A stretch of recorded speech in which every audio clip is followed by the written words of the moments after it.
За маш их баярлалаа. Сая камерын түр хаацсан байсан. Айгүй олон эмчнэр холбогдож байгаа болохоор яг алийг нэхээ мэдэхгүй. Then comes the time for academic discussion. The subject of the first arrangement is endoscopic spinal surgery, precise and minimal invasive. The invited speaker is Mr. Chen Jianhua. He is a well-known neurosurgeon in Taiwan. He is very specializing in neuron restoration and lumbar minimal invasive endoscopic surgery. Today, he will give us a speech on this topic. I believe it will bring us a lot of harvest. So let's welcome Dr. Chen Jianhua, please.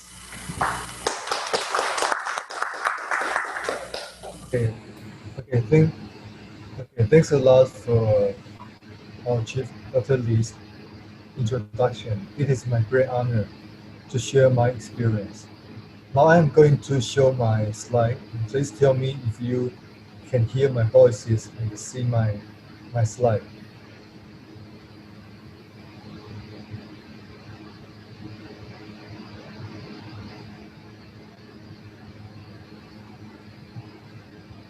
Okay. Do you see my slide? Yes, we can see your slides. Okay, and can you hear my voices? The voice is a little small. Little small? Yes. Okay, is it better now? Yes, it's better.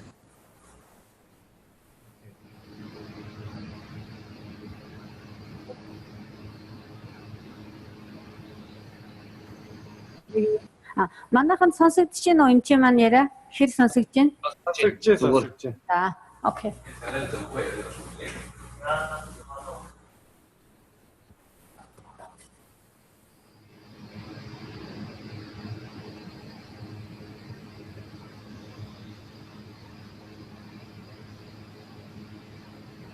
Okay, the topic I'm going to talk about today is regarding endoscopic spine surgery.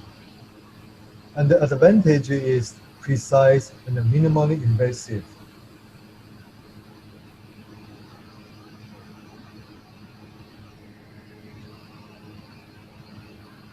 The first question will be, why do we choose endoscopic spine surgery? We can see the picture here. This is the traditional conventional open laminectomy and the discectomy.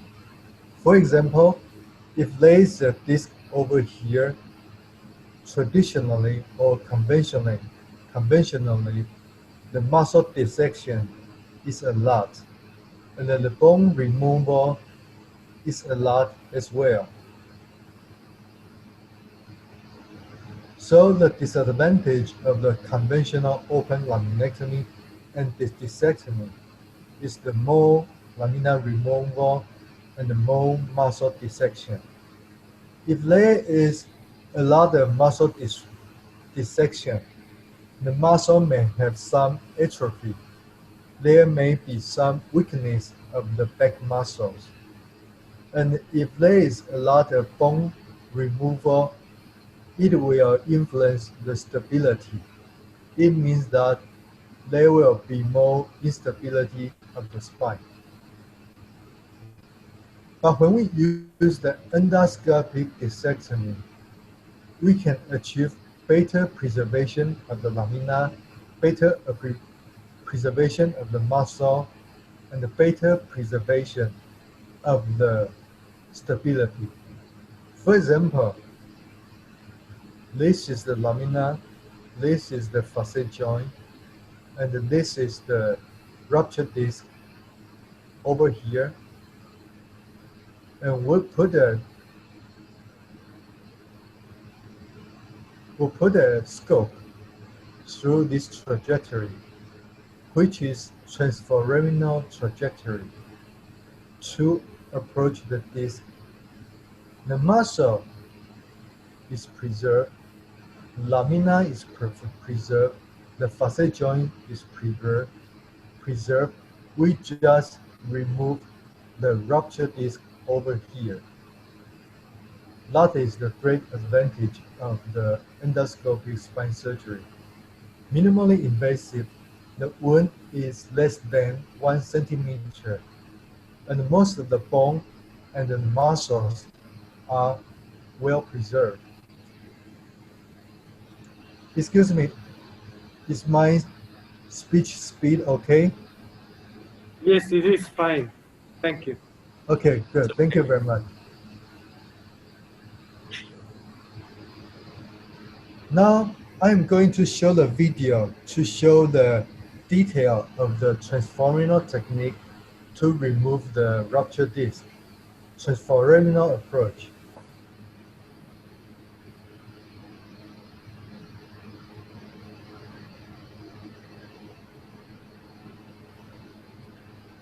The patient is put on the prone position, the transforaminal technique.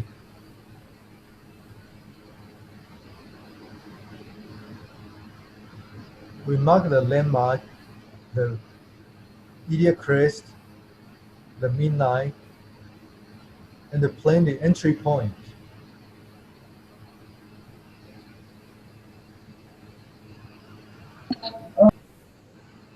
We plan the entry point over here to avoid the iliac crest. Local anesthetic was given. In this procedure, only local anesthesia is needed. The patient doesn't need to be intubated. Okay, we'll put local anesthesia around the foraminal area.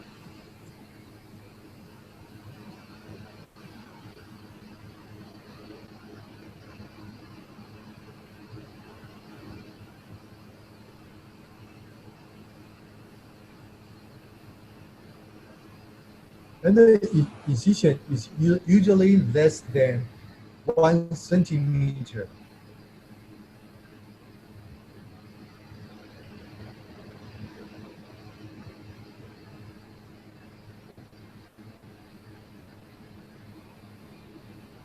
And we use the blunt instrument to develop the space, the trajectory.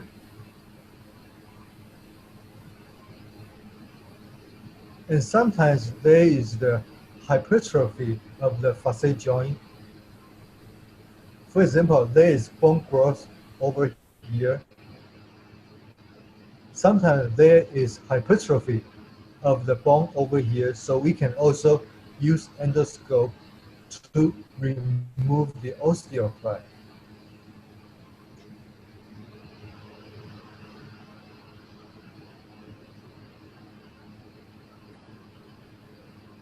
After removal of the osteoclast, now we can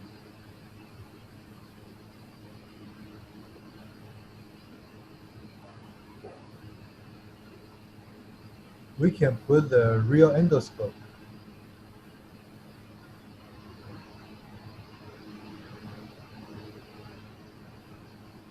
This is the sheath, and this is the instrument to remove the osteophyte over here.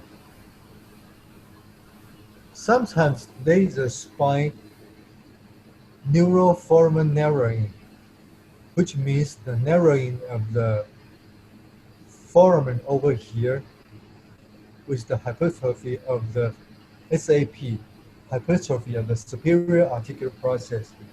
We can use this method to do the foraminotomy.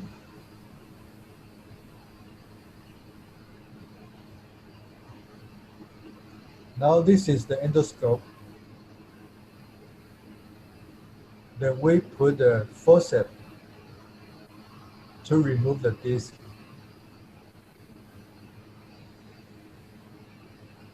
This is a compressed nerve root.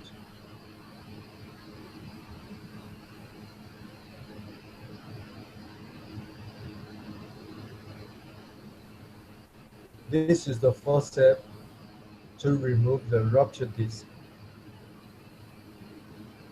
And later, we use the bipolar coagulation to seal this hole. Bipolar coagulation. There's a probe here. This is the bipolar coagulation to seal the hole. After decompression, then the nerve has good decompression. The procedure is usually achieved within 2 hours, and after the procedure, the patient can be ambulation. The patient can walk away on the same day. And sometimes even we can do this procedure in OPD surgery.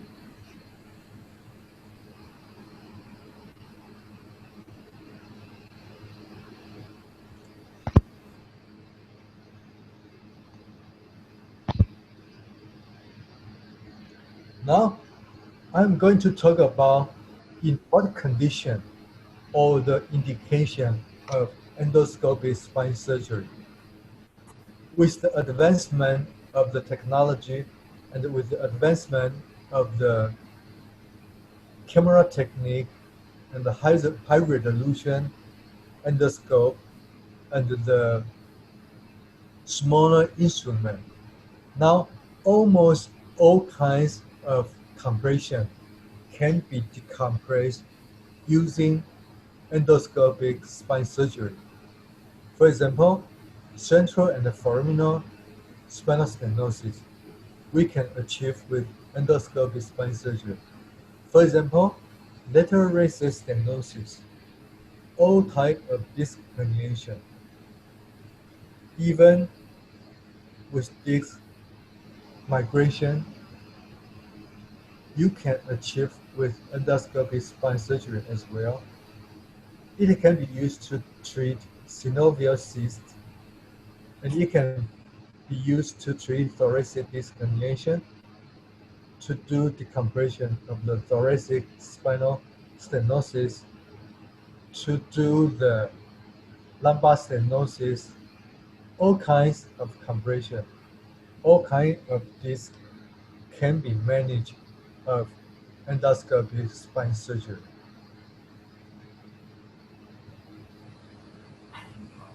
Now I am going to talk about my teacher, whose name is Professor Anthony Yang. He was born in China and he is an American. He is the first to develop the spine endoscope. We can take an endoscope right over here. There are some key elements. The tip here, there is a video CCD pickup, and this is a working channel. And this is the irrigation channel.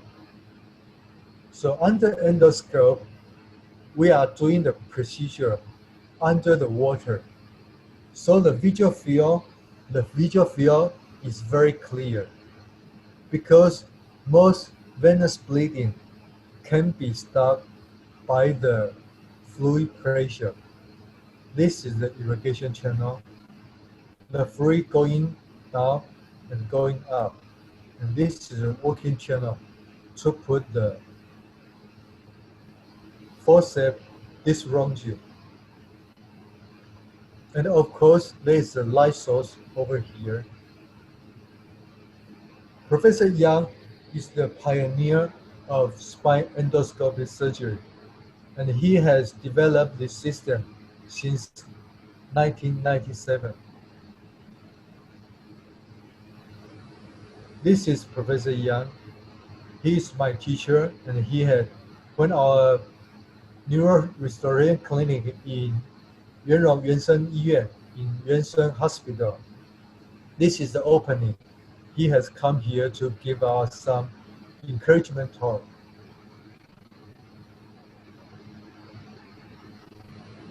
Okay, Professor Yang traveled to Taiwan. He visited our Neuro Restoration Center in Yuansheng Hospital, and he was very impressed. So he wrote a news article in his hospital. Because we use endoscope to treat a lot of pain conditions, we are awarded the Distinguished Service Award by Taiwan Pain Society.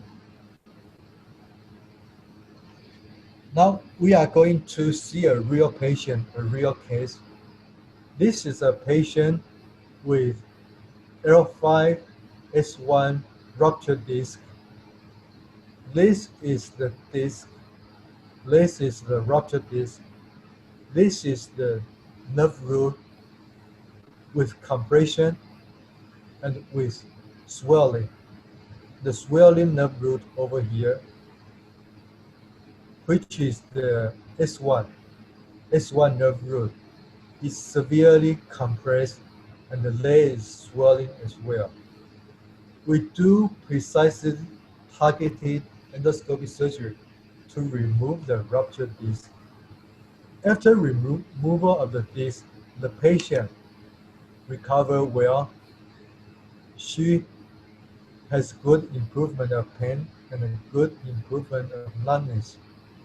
You can take a look here. The rupture disc is removed already, and the previously swelling nerve root is now not that swelling. The size of the nerve root has recovered as well. You can see here the muscle is well preserved and the lamina is well preserved as well. So usually using endoscopic spine surgery, you don't need to worry about the stability problem because we preserve the lumbar facet joint and we preserve the paraspinal muscles. Okay, is my sound okay? Do I need to speak louder or it is okay? It is fine. We can hear you well. Okay, good. Thank you for your feedback. Professor Yang is my teacher, my mentor in endoscopic spine surgery. And here are some key message he told me. The first is follow the patient's outcome. The patient is our teacher as well. We have to follow the patient's outcome. So what is the advantage of using endoscope to achieve pain management? The advantage is that we can visualize the pain pathoanatomy directly. We can directly see the neuroforamen. We can directly see the disc. And also, we use transforaminal surgical technique to decompress, to ablate, and to irrigate the pain source through needle trajectory. And one thing is also important, which is aim before you shoot. It means that we have to plan the trajectory even before the surgery to plan the best trajectory. And usually we use local anesthesia, so the patient will guide you. The patient will guide us. Because using the transforaminal technique, we have to protect the exiting nerve root. We have to protect the exiting nerve root and use local anesthesia. The patient can feedback his response to us. In this way, we can avoid the injury of the exiting nerve root. And regarding the precision, in our Yuan Neural Restoration Center here, we also apply ultrasound. We apply ultrasound to further enhance the safety and the precision of endoscopic spine surgery.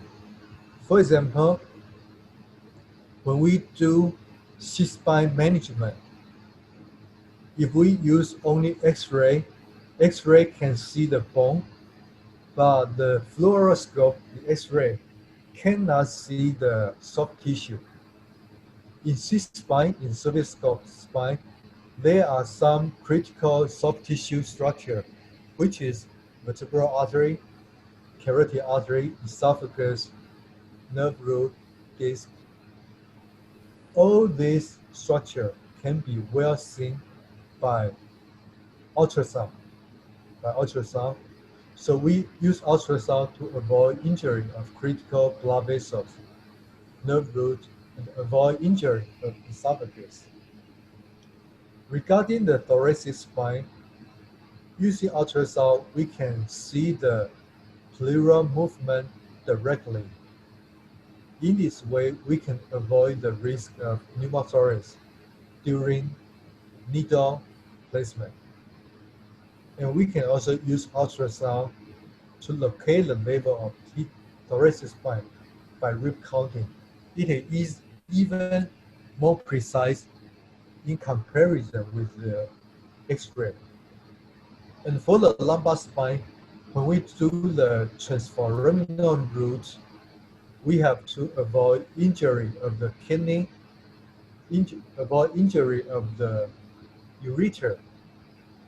Using ultrasound, we can see directly kidney, source muscle, the intestine. In this way, we can avoid the risk of bowel and urinary tract injury. And in the patient with severe scoliosis, the lateral X-ray is not reliable because we cannot make sure if it is the right side or left side. And in this scenario, we can use ultrasound to help with precise needle guidance in scoliosis patients.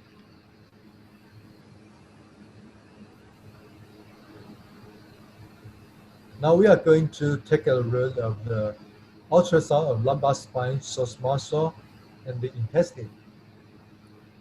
Let me give you some orientation. This is the back. This is the right side. This is the left side. This is the ventral side. Abdomen over here, back over here, right side, left side.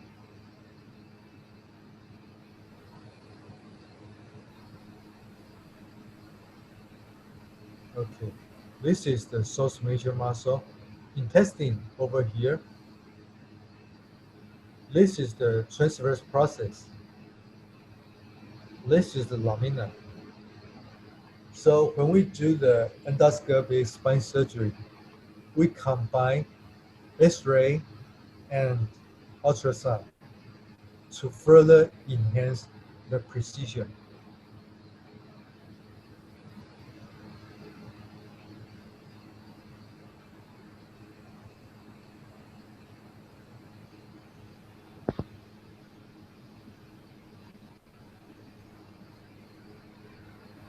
When we use ultrasound to locate the spine, we put a curvilinear probe right over here. In this way, we can see the facet joint, see the source major muscle, and see the intestine over here. Then we can plan our trajectory in this way. Plan the trajectory in this way. Plan the trajectory in this way to avoid the injury of the ureter. This is our advantage. Ultrasound is the best imaging tool to see the soft tissue.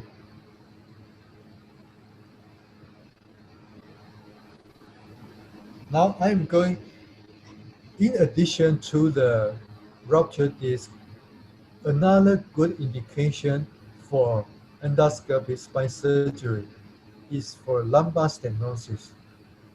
For example, this is a 75-year-old female. She had severe compression of the spinal canal over here. severe compression of the spinal canal over here. She had hypertrophy of the ligamentum flavum and the hypertrophy of the joint over here to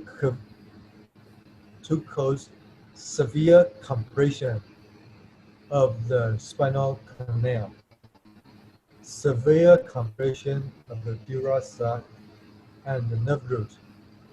We use this trajectory here, and there is a small opening of the lamina. We remove the hypertrophy ligamentum flavum, and using unilateral direction, we can treat both sides of compression. It means that we only need one trajectory to decompress bilateral, to achieve bilateral decompression. We use endoscope here to make the lamina here thinner.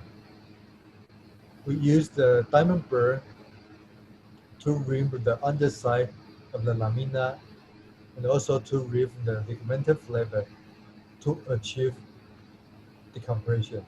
You can see here the dura sac is well decompressed in comparison with the previous one. This is another scenario. An 80-year-old female.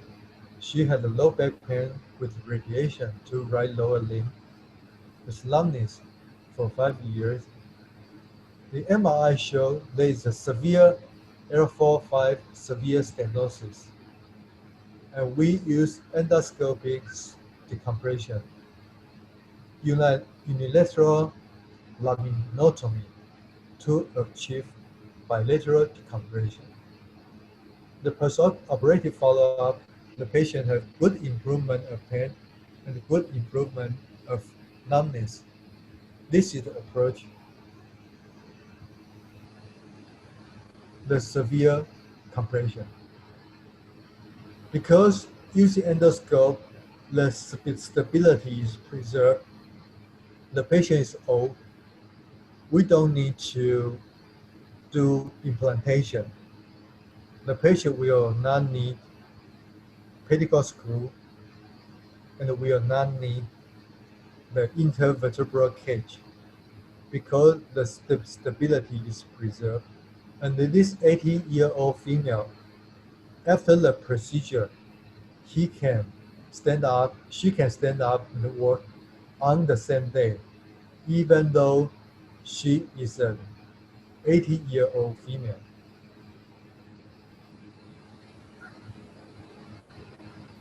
Okay, so why endoscopic compression is advocated in lumbar stenosis?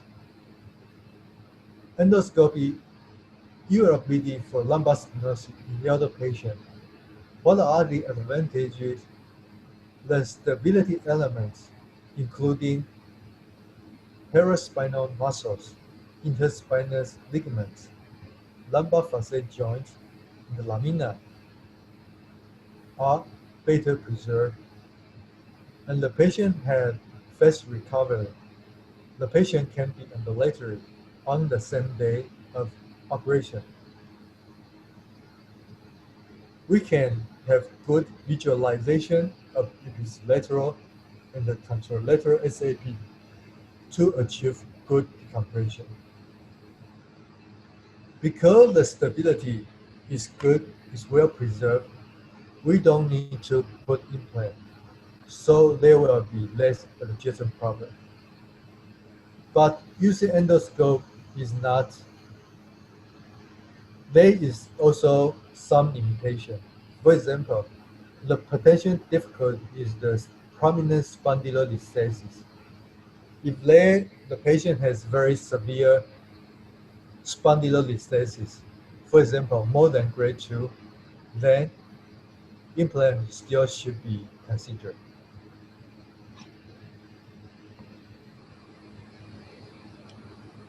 Okay, this is my talk. Thank you very much. Thank you. Thank you. Thank Thank you. you. There is some time so we can have some Q&A or discussion. Okay, thank you, Dr. Thank you. Chen's excellent speech.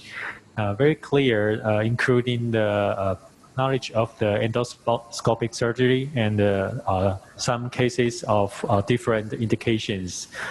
Even me, I'm not familiar in spinal surgery. I can learn a lot of your speech. I think many audience here may have questions want to raise to our Dr. Chen. Now it's time to, if anyone have questions, want to raise to Dr. Chen.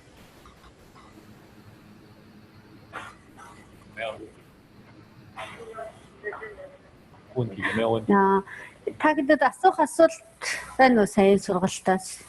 Асуулт. Хэрвээ байхгүй бол нөгөө яндан жана нөгөө кейс рүү орох уу тий? Чи ороод ирсэн байна уу? Одоо хүмүүс оруулж ирж байна. За.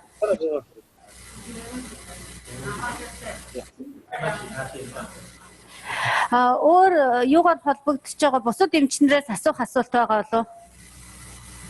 За.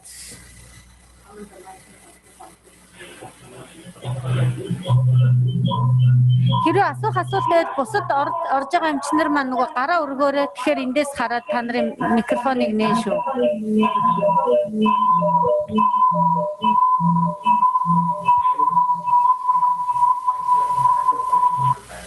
Өөрөд чинь хэр сонсогдож байна?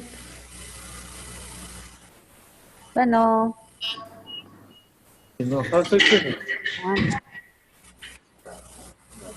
Асуух за. Асуух байна үү?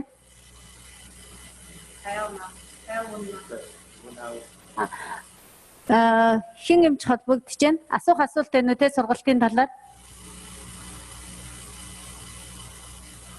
Байна уу?